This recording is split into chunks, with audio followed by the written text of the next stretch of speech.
Hi everybody, this is Alessandra from Find Your Way Coaching in Zurich. Happy afternoon to everybody, and I'm happy to be here again on our tutorial on assertiveness number 3. Today is a wonderful sunny day in Zurich. June just started and I feel really wonderful. I want to do so many activities, yeah? And yet, one cannot do everything. So, thinking about time management and activities, I wanted to raise an important topic, which is adaptability.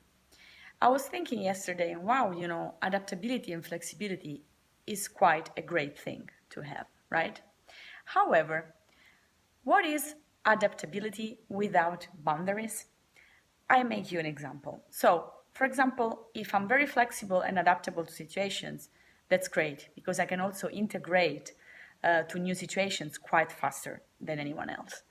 However, if I don't put boundaries, I can end up adapt more than I actually want. The example is, for example, if I am in a relationship with somebody, either a friendship or a love relationship, and I always do or adapt to the situation that other people suggest to me. For example, I don't really like ballet that much, but I always go to ballet because my partner wants me to go. Or I don't like tennis that much, but I go because my partner wants me to go, but he or she does not adapt back to me that I like martial arts, for example.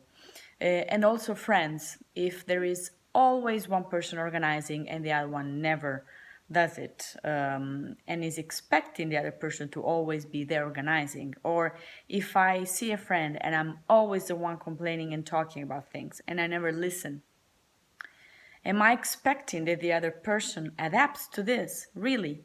However, if the other person adapts and just listens and never talks, creates a habit for me of being used to that.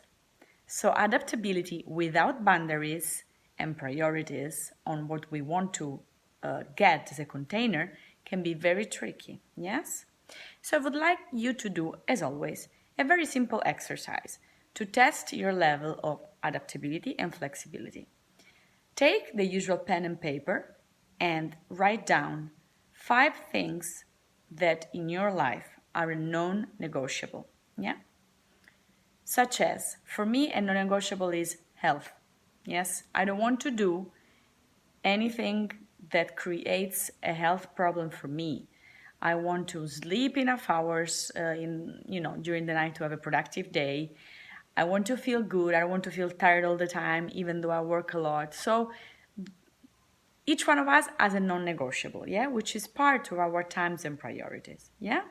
So 5 things that for you are a non-negotiable, yeah?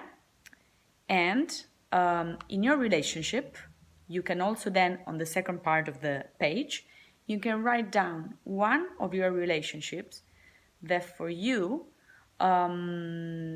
implies and entails a lot of adaptability. Maybe you never stopped and thought about that. Maybe the particular friend or the particular partner or the particular family member is taking up more energy than we really want to. And we have to be assertive with them and understanding how to deal with that. But first, we have to recognize it ourselves. Articulate your fear. Remember from the very first tutorial that I made for you. Yes? So try this exercise out and let me know how it sinks in. Yes? I'm there with you as always. Stay assertive. Have a great time. Bye-bye.